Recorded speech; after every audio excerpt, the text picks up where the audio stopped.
With the new MyLowe's Pro Rewards American Express card, earn 3 points per dollar spent on Lowe's qualifying purchases for the first 6 months after card account opening. Plus, save 5% every day on eligible purchases at Lowe's and earn points on eligible purchases everywhere else Amex is accepted. Card members get more at Lowe's. Subject to credit approval. 5% can't be combined with any other offer. Exclusions and restrictions apply. Points subject to loyalty terms at Lowe's.com/terms and credit reward terms at Synchrony.com/MLPRA-terms. Visit Lowe's.com/business credit.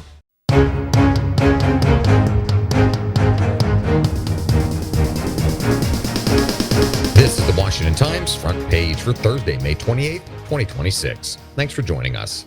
I'm George Gerbo. President Trump reiterated the U.S. demand that the Strait of Hormuz remain open to all and threatened to restart strikes on Iran if negotiators don't deliver a better deal. Vaughn Conkane and Tom Howell report Trump said at a cabinet meeting the strait can't be controlled by Iran. Trump said the U.S. would watch over it, but nobody is going to control it.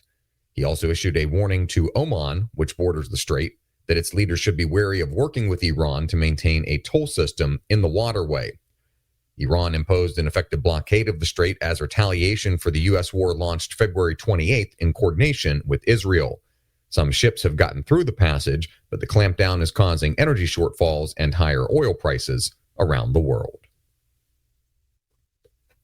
Florida Governor Ron DeSantis has moved to make Florida the first state in the nation to eliminate most residential property taxes. Susan Ferrigio reports DeSantis has called a special session of the Florida legislature for next month, seeking its approval to add his proposal to the November ballot. State voters would then decide whether to implement the tax cut as a constitutional amendment.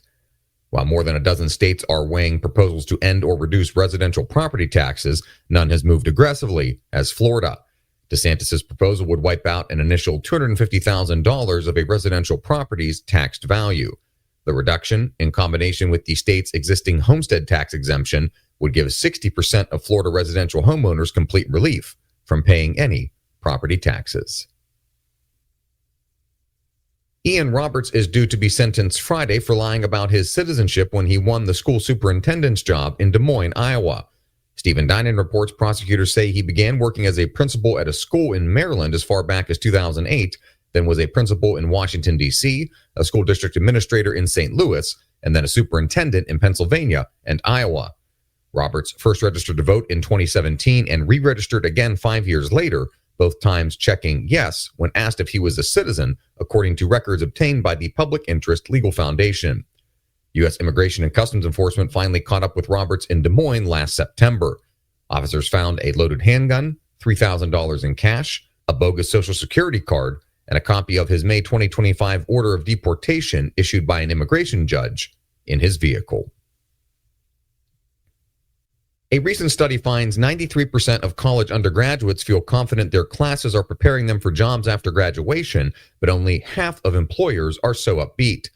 Sean Salai reports just 54% of employers believe colleges are producing graduates with the competencies their businesses need, according to a study from Gallup and the Lumina Foundation. Among the surveyed employers, 70% insisted recent college grads needed moderate or significant additional training to succeed at their companies.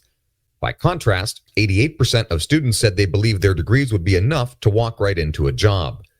Education and workforce insiders say the findings confirm that academic achievements have increasingly become disconnected from labor market needs.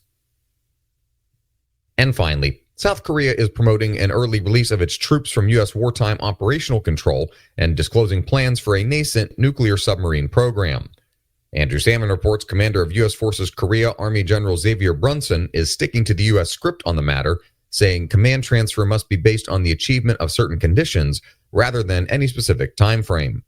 Experts are raising questions over how far South Korea can push strategic autonomy and on spinning up the nuclear submarine program, likely South Korea's most expensive defense acquisition ever. Find all today's front page stories at WashingtonTimes.com/front page or the Washington Times app, and find us wherever you get your podcasts. You can also find us on social media at Wash Times for breaking news, sports, commentary, and more. For the Washington Times, I'm George Gerbo.